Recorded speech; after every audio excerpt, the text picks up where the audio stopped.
اچھا، یہ جو آپ نے بات کی کہ شوبز کے لوگ آ رہے ہیں دین کی طرف اور ایک رجحان ہے الحمدللہ، جنید بھائی کی مثال ایک بہت ہی وائٹل ایک ایگزامپل ہے.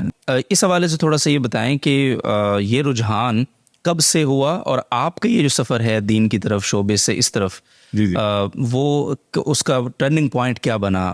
تھوڑا سا یہ ماشاءاللہ یہ آپ نے بہت اچھا حوالہ دیا. ہمارے ساتھی ہیں حافظ اشرف صاحب ہیں، وہ مجھے کہنے لگے مدنی مسجد آپ آئیے. تو فیڈل ایریا میں مدنی مسجد ہے، ہم وہاں گئے تو ڈاکٹر بلند اقبال صاحب سے میری ملاقات ہوئی. انہوں نے بہت ماشاءاللہ مطلب ویلکم اتنا اچھا کیا. پھر وہ مجھ سے جو انہوں نے بات کی جس میں میں سب سے زیادہ حیران ہو گیا، مجھ سے کہنے لگے دیکھیے اگر آپ مصروف ہیں تو مسجد کے اس دروازے سے داخل ہوں اور دوسرے دروازے سے نکل جائیں تو آپ کا یہ قبول ہو گیا. واہ، آپ کی آمد جو ہے وہ اللہ کے ہاں ایکسپٹ ہو گئی. میں نے کہا کیسے آپ؟ لیکن میں جب نکلا اور جب بیچ میں آیا تو میں نے کہا اب تو میں جانے والا ہوں. تو جاتے جاتے میں نے بیان چل رہا تھا، میں وہیں بیٹھ گیا. بالکل اسی میں پھر میں نے بیان بھی سن لیا، پھر وہ عصر کی نماز. لیکن جو میں ہلا ہوں جس بات سے، وہ میں سب کو بتانا چاہتا ہوں. جب بیان ہو رہا تھا تو میں نے دیکھا مختلف ڈیریاں بنی ہوئی ہیں. کہیں فارسی میں ترجمہ ہو رہا ہے، ہیڈ فون لگا ہوا ہے اور وہ جو بیان ہو رہا ہے اس کو وہ فارسی میں بول رہے ہیں. کہیں پشتو میں ہو رہا ہے، جواب دے رہے ہیں. کہیں چائنیز بیٹھے ہوئے ہیں. ان سب کو تو میں دیکھ ہی رہا تھا ہیڈ فون سے، وہ سن کے فوراً ٹرانسلیٹ کر کے ان کو سب سن رہے ہیں. ہاں بالکل. اوپر جب گیا فرسٹ فلور پہ، وہاں دیکھا گونگے بیٹھے ہوئے ہیں، گونگے بہرے بیٹھے ہوئے ہیں. اور وہاں پہ ایک صاحب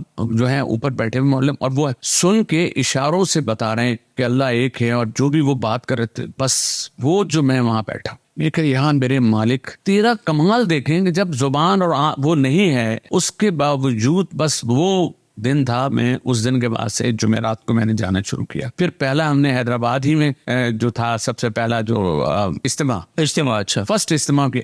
فرسٹ اجتماع میں ہی میری ملاقات حاج عبدالوہاب صاحب. حاج کمرے میں گیا ہوں اور میں یہ بیٹھا ہوں اور بیٹھ کے ابھی انہوں نے کہا یہ ہمارے وہ ہیں ایاز خان، یہ ٹی وی میں ہوتے. تو پہلے تو انہوں نے ان کو ڈانٹا، جو چیز یہ چھوڑ چکے ہیں اس کا کیا ذکر.